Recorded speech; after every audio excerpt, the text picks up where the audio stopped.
Please subscribe and don't forget to press the bell icon to get notified whenever we upload a new video. आप देख रहे हैं अपनी screen पर, वो बोलना शुरू करेंगे और हम आपको सीधे वहीं ले चलेंगे। Good afternoon, everyone. For the first post-monetary policy press conference of the new fiscal year. Over the past 2 days, the Monetary Policy Committee reviewed evolving global and domestic macroeconomic conditions and decided to hold the policy repo rate at 6% while continuing with the neutral stance of monetary policy.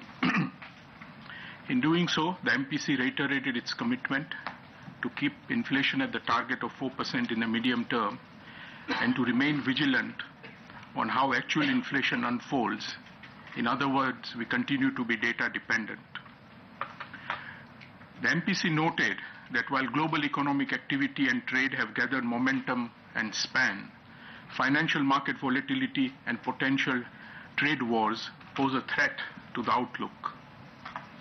Moreover, crude oil prices have become volatile in the recent period. Considerable uncertainty persists about the pace of normalization, although not the direction, of monetary policy by systemic central banks. On the domestic economy, the MPC's assessment was that while GDP growth in 2017-18 of 6.6% was lower than a year ago, which was 7.1%, there were important intra-year turning points. Most notably, investment demand accelerated in the second half of 2017-18, and recent high-frequency indicators point to some further strengthening, with capital goods production registering a 19-month high growth in January of this year. On the supply side, both food grains and horticulture are estimated to have crossed new records. Industrial activity has rebounded and become broad-based, while the services sector has shown resilience and expanded through most of the year. However, with imports outpacing exports, the trade deficit widened in January and February.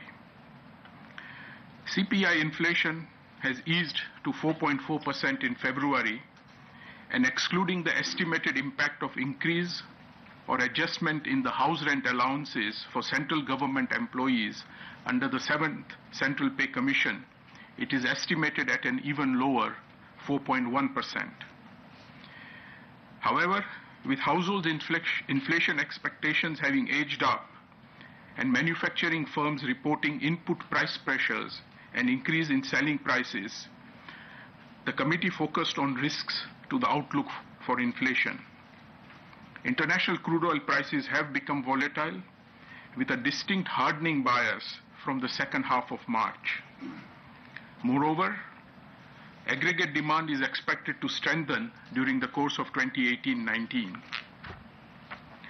A normal monsoon and effective food supply management by the government was seen as mitigating factors.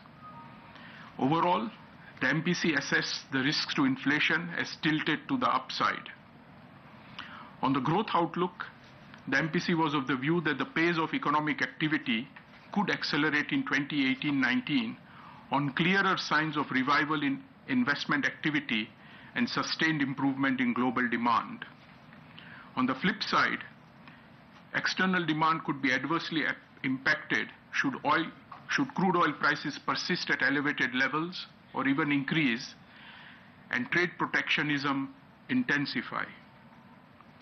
On balance, we decided to remain watchful about the unfolding of these risks, as well as the impact on inflation of forthcoming revisions in the MSP, second-round effects of HRA increases by various state governments, and fiscal slippages.